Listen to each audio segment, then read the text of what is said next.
Acusan de bigamia al esposo de Miss México, María Teresa Landa. Este fue el encabezado de un diario que provocó el asesinato del general Moisés Vidal.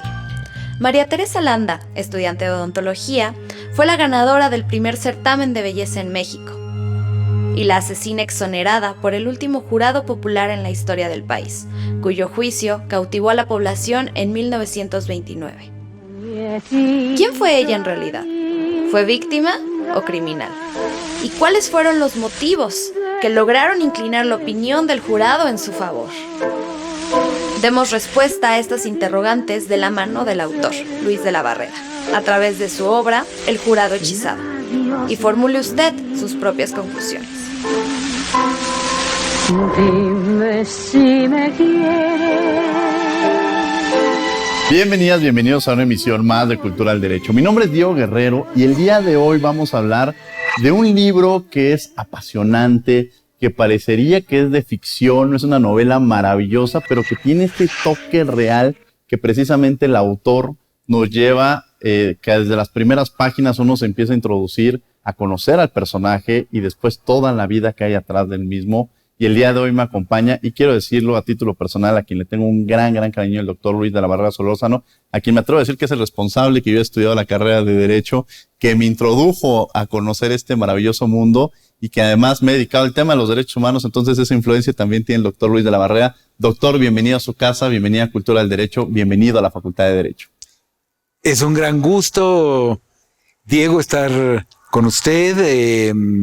Es un gran gusto estar en la Facultad de Derecho, donde estudié la licenciatura, la maestría, el doctorado, y es un gran gusto para mí siempre hablar de este libro y del personaje que es el personaje que le da vida a estas páginas. Platíquenos qué fue lo que le inspiró para escribir esta obra y un poco de la misma, porque la verdad es que una característica que tiene el doctor Luis de la Barrera es que la forma de escribir es una forma que nos permite a cualquier persona, a cualquier ciudadano que tiene esta aspiración de leer, lo lleva a la mano, y no son estos libros tan técnicos que muchas veces se vuelven aburridos y que incluso dicen es que los abogados escriben muy aburrido, pero el caso del doctor Luis de la Barrera en cada una de sus obras lo hace muy ameno, muy digerible y muy agradable para el lector. Bueno, Diego, muchas gracias por sus palabras. Me gusta que mis libros los pueda entender cualquier persona que sepa leer.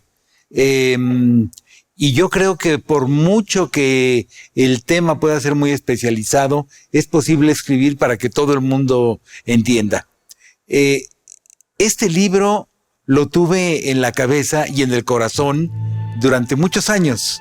Desde que estudié la prepa, hace ya un buen tiempo, en otra vida, tuve la gran fortuna de que yo estudié en la prepa 1, y la prepa 1 tenía su sede entonces en el Colegio de San Ildefonso, que dice Octavio Paz, que es uno de los sitios sagrados de la Ciudad de México, un lugar bellísimo. Y tuve la fortuna de que mi maestra de Historia Universal fue la maestra María Teresa Landa, una de esas maestras a las que es imposible olvidar. Su clase era una clase verdaderamente apasionante. Todos los alumnos la esperábamos con gran ilusión, con gran ansiedad. La maestra Landa sabía mucho de su tema, de historia, pero sabía además transmitir los hechos y los personajes. Tenía la virtud de trasladarnos al lugar y al momento en que estaban ocurriendo. Tenía una voz potente, metálica, una mirada profunda, y era notable que ella disfrutaba de dar su clase y nos hacía disfrutar a todos y nos hacía apasionarnos por las historias que nos contaba. Una vez que dejé de ser su alumno, me enteré de su increíble historia. Ella fue la primera Miss México en el año 1928, y en 1929, un año después, fue enjuiciada por el último jurado popular que hubo en el país. Entonces, es una historia verdaderamente increíble. Ahora, en esta parte que usted nos comenta, surgen varios factores, ¿no? Un día, de pronto la primera parte nos va introduciendo a sus clases de historia, a conocer a Juana de Arco de una manera distinta, y de pronto, justo como usted lo menciona, en la segunda parte es conocer a aquel personaje que nos está contando todas estas historias, aquel personaje que de alguna manera nos lleva a estos juicios que en la historia han pasado y que cómo fueron suscitados, pero que ahora ella también vivió un juicio y que a veces no conocemos en la vida de las personas todo lo que hay atrás de ella. Y Teresa de Landa de pronto se vuelve un personaje en el cual podemos encontrar varios elementos. Uno, el papel que juegan incluso el periodismo. Porque por un lado tenemos al Excelsior que promueve este concurso, como usted lo dice, y por otro lado tenemos al Universal que le empieza a castigar. El tema de los medios de comunicación, cómo juegan un papel tan importante, ¿no, doctor? Un papel importantísimo. Fue el Excelsior el diario que promovió el concurso. El concurso Miss México era muy distinto a como lo conocemos hoy. Sí. Si hoy uno quiere ver Miss México o Miss Universo, sí, uno prende la televisión y ve desfilar a los concursantes y se deleita al contemplar su belleza, su talento, etcétera. Pero entonces no había televisión. El mundo puede dividirse desde muchos puntos de vista. Claro. Y uno de ellos es antes de la televisión y después de la televisión. La televisión cambia nuestras vidas. ¿Cómo era el concurso entonces?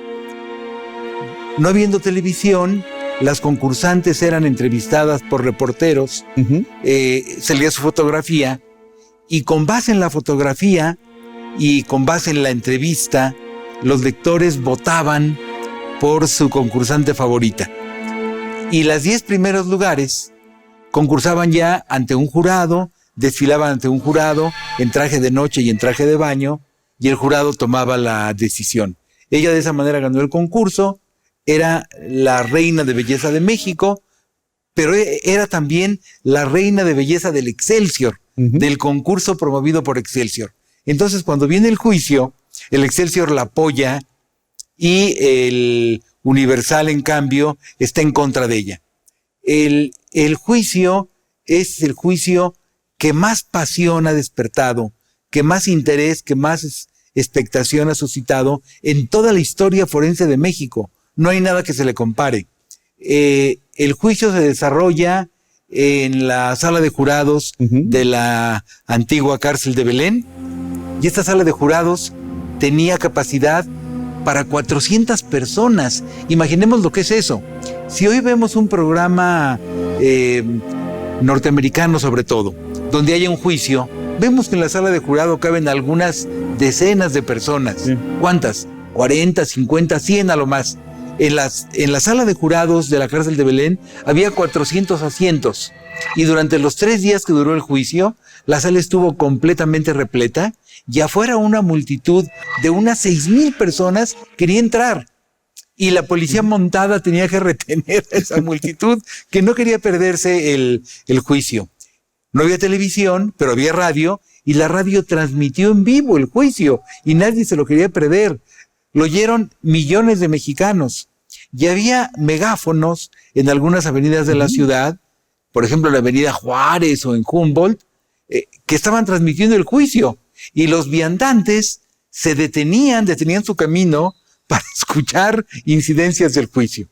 El defensor de María Teresa Landa era llamado el príncipe de la palabra, porque cuando él hablaba, los oyentes quedaban hechizados. Su alegato final dura 5 horas. Y en las 5 horas nadie parpadea, nadie se levanta al baño, sí, nadie, claro. Tanto los que están escuchándolo por la radio, como los que están ahí, los que tienen la fortuna de estar en la sala de jurados, nadie quiere perderse una palabra, y las 5 horas les parecen a todos breves. Y hay un periodista que al día siguiente escribe, cuando habla el príncipe de la palabra, el abogado José María Lozano, el mundo se detiene. No existe la pobreza, no existe el crimen, no existe Victoriano Huerta, no existe Pancho Villa, no existen los presos que están en la cárcel injustamente. El mundo se detiene. O sea, claro. Esa era la fascinación que causaba. Y María Teresa Landa también causaba gran fascinación por su belleza, por su personalidad, por su cultura y por su talento. Era una mujer fuera de lo común. En aquella época, estamos hablando de los años 20, no era común que las mujeres estudiaran una carrera, no era común que una mujer leyera a los principales autores de la literatura universal, y ella había leído a los grandes autores, y ella estudiaba una carrera. Entonces era muy impresionante. No era solamente una mujer bella que había ganado un concurso de belleza, sino era una mujer muy talentosa, era una mujer con una mente muy, muy poderosa, y entonces ella fascina al jurado, fascina al público, y esa fascinación es completada por su abogado defensor. Vamos a tener que ir a un corte, pero no se vayan, estamos en Cultura del Derecho hablando de este libro tan apasionante como es El Jurado Hechizado. No se vayan.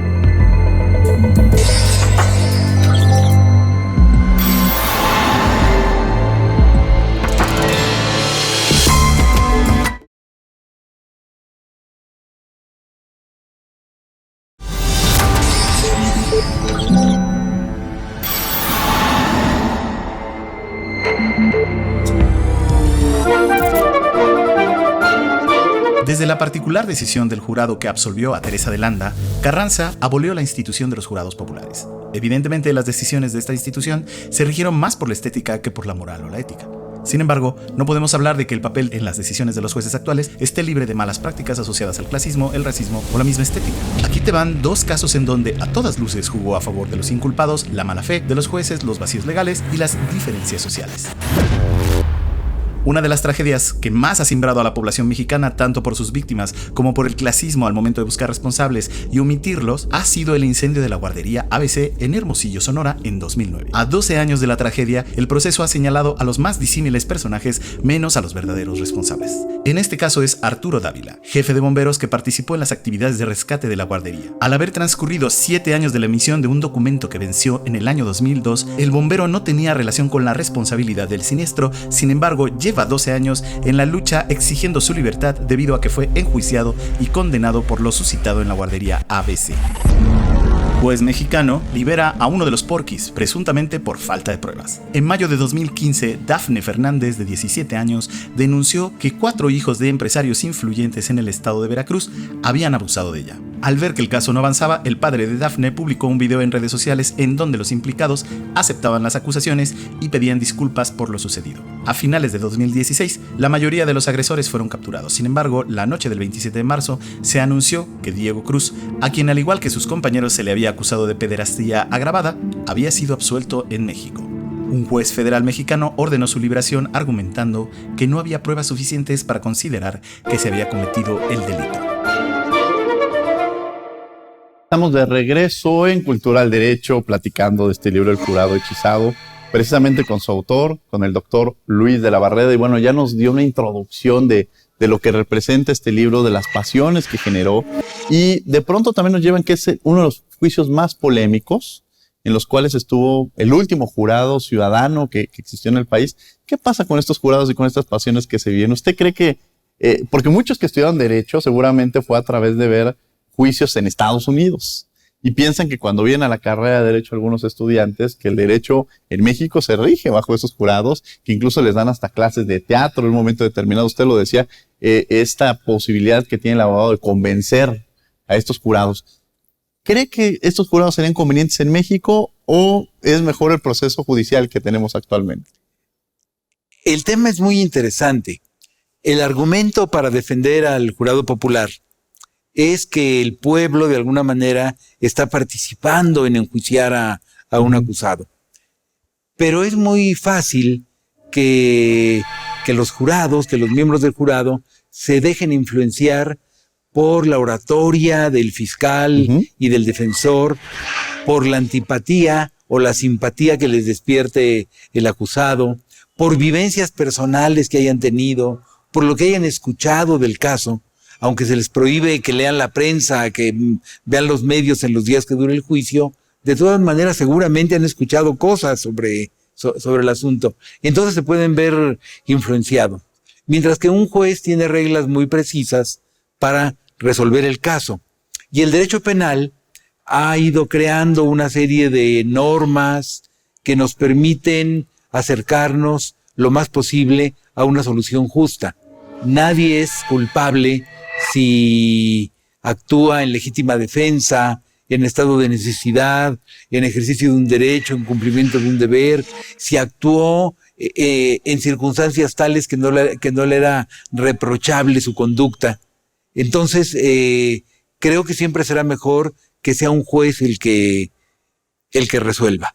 Ahora, el juez tiene una enorme responsabilidad porque debe resolver atendiendo a las pruebas del expediente y ciñéndose estrictamente a la ley.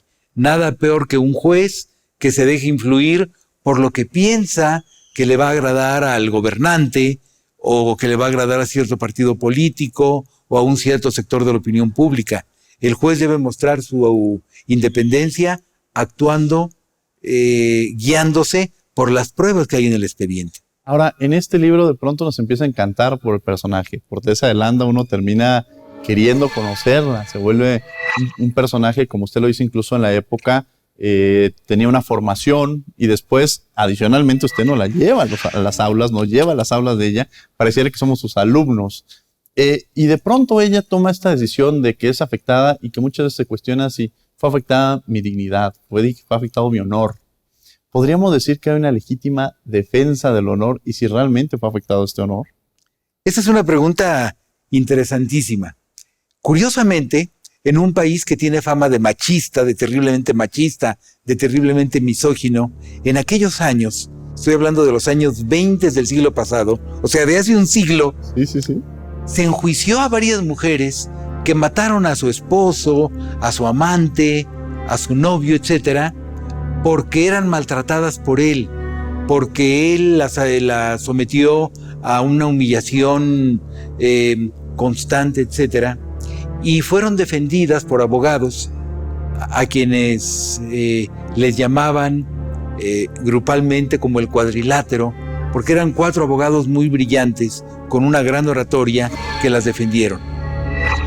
Y la gran mayoría de ellas, si no es que todas, quedaron absueltas por un jurado que las comprendió. Y el argumento era, defendieron su honor. Y el término honor es un término movedizo, es un término que cambia con la época. Yo creo que el honor tiene que ver con la conducta de una persona. Una persona se deshonra con lo que hace él, no con lo que es un tercero. Pero en aquel tiempo, y todavía hoy hay quien así lo considera, se consideraba una mujer deshonrada por lo que hacía su pareja. Si su pareja incurría en ciertas conductas, eso iba contra el honor de ella, y entonces se consideraba que ella estaba defendiendo su honor al actuar, por ejemplo, matándolo, ¿no? Eso no resistiría un análisis estricto si consideramos que en la legítima defensa se defiende un bien que esté en peligro de ser lesionado, claro, no un bien que ya fue lesionado. Pero el abogado de María Teresa Landa empieza diciendo, María Teresa Landa actuó defendiendo su honor. Sí. Sí, la verdad es que nos lleva mucho a estas reflexiones de cómo se va desenvolviendo toda la parte del personaje sobre la opinión pública, el papel que juega, los medios de comunicación, pero al final de alguna manera uno, y sí debo reconocerlo, doctor, que como conoce la vida como yo usted no la describió como esta magnífica profesora, difícilmente podríamos en las últimas páginas, diríamos qué error hubiera sido que no hubiera salido exonerada y no haber tenido la oportunidad de alguna manera tenerla como profesora de historia, y que a veces eso nos lleva a entender que los personajes no tenemos estos estigmas o estas clasificaciones de buenos o malos. Ella pudo haber enfrentado una pena de muchos años de cárcel, 20 años de cárcel, etcétera, o bien, una vez absuelta, pudo haberse dedicado, tenía muchas ofertas, pudo haberse dedicado al cine, al teatro, a las modas, a ser lo que hoy se llama un influencer, y eligió el camino de la academia y se preparó cada vez más. A lo largo de su carrera académica tuvo muchos reconocimientos de la UNAM, porque era una excelente profesora, muy querida por sus alumnos. Entonces fue un personaje fuera de lo común. Podemos ser juzgados por un acto en nuestra vida, y esta parte de entender de que hay una frase que yo le decía anteriormente que me marcó mucho, que utilizó usted en su último informe cuando fue presidente de la Comisión de Derechos Humanos de la Ciudad de México: hasta la peor de las bestias tiene derecho a defenderse. Esta parte de hasta la peor de las bestias tiene derecho a defenderse, pero también este proceso de readaptación, un error que se comete en el pasado, a veces pareciera eso. En el escenario que estuvieron o fueron acusados de algún crimen, quedan estigmatizados. Romper con esos estigmas, doctor. Sí, no es fácil. Hay que ponernos en el lugar de las víctimas, hay que ponernos en el lugar de quienes han sufrido un delito similar a aquel que está originando una condena. No es fácil que ese estigma se rompa, pero una persona que es condenada por un delito y cumple con su condena, ya cumplió con el castigo que le correspondía de acuerdo con las reglas que nos hemos dado, con las reglas de nuestra legislación penal. Una persona que es absuelta, pues significa que el juez o el jurado no la consideró culpable de su conducta, porque culpabilidad es finalmente reprochabilidad. Y entonces, en el caso de María Teresa Landa, se consideró que su conducta, en las circunstancias que se dio, no era reprochable. Y bueno, fue absuelta por fortuna para quienes fuimos sus alumnos y por fortuna para el país, porque fue una mujer que le dio mucho al país. Ya hablamos del jurado, ya hablamos del personaje de Teresa de Landa, pero tenemos la propia postura del fiscal, que es uno de los personajes en esta historia real que nos presenta también. El fiscal no solamente está acusando por el homicidio, sino que además, como la defensa dice, María Teresa Landa actuó en defensa de su honor, él señala, ¿cómo va a tener honor una mujer que desfiló en traje de baño ante varios hombres? Una mujer que se atreve a eso no puede tener honor. A lo que el defensor le responde, el fiscal es un hombre provinciano que no ha salido de su provincia. En las playas de Europa, las princesas se bañan en traje de baño. Sí, esta parte que nos va llevando a entender que pues, estos dos personajes, y querer justificar, a juzgar a una persona de acuerdo a su vestimenta, de acuerdo a cómo se comporta, o sea, va mucho más allá este tema, y que socialmente muchas veces lo llevan a cabo. ¿Por qué leer esta obra, doctor? ¿Por qué invitar a quienes nos están viendo a leer este libro tan maravilloso como es El Jurado Hechizado? Porque es muy apasionante conocer a personajes de cualquier lugar del mundo, pero aquí se trata de un personaje de nuestro país que tuvo una vida verdaderamente extraordinaria, verdaderamente fascinante, y que no obstante la circunstancia difícil que vivió, dio una gran aportación a sus alumnos, dio una gran aportación a la universidad y por lo tanto al país. Por eso creo que esta es una historia que debe conocerse. ¿Algún mensaje que le quiera mandar a las y a los futuros juristas que están formándose en las aulas de la Facultad de Derecho como de otras universidades? Mi mensaje es que disfruten del gran privilegio que significa estar en una universidad estudiando una carrera tan fascinante como es la carrera de Derecho. Que se preparen bien y que una vez que ya tengan la práctica profesional, siempre se guíen por los grandes valores que debe tener nuestra carrera: la justicia, la libertad, el comportamiento ético. Nada les dará más satisfacción que ese comportamiento. Doctor, le agradezco mucho que haya estado con nosotros. Para mí ha sido, a título personal, un verdadero gusto tenerlo, recibirlo en esta Facultad de Derecho y tenerlo como parte del programa Cultural Derecho. Digo, ha sido un gran placer para mí estar en esta conversación. Mil gracias por la invitación. Muchas gracias, doctor. Y muchas gracias a ustedes por acompañarnos en una emisión más de Cultural Derecho los martes. Los martes también estamos en Radio UNAM 96.1 FM a las 4 de la tarde. Por lo pronto, que tengan un buen día.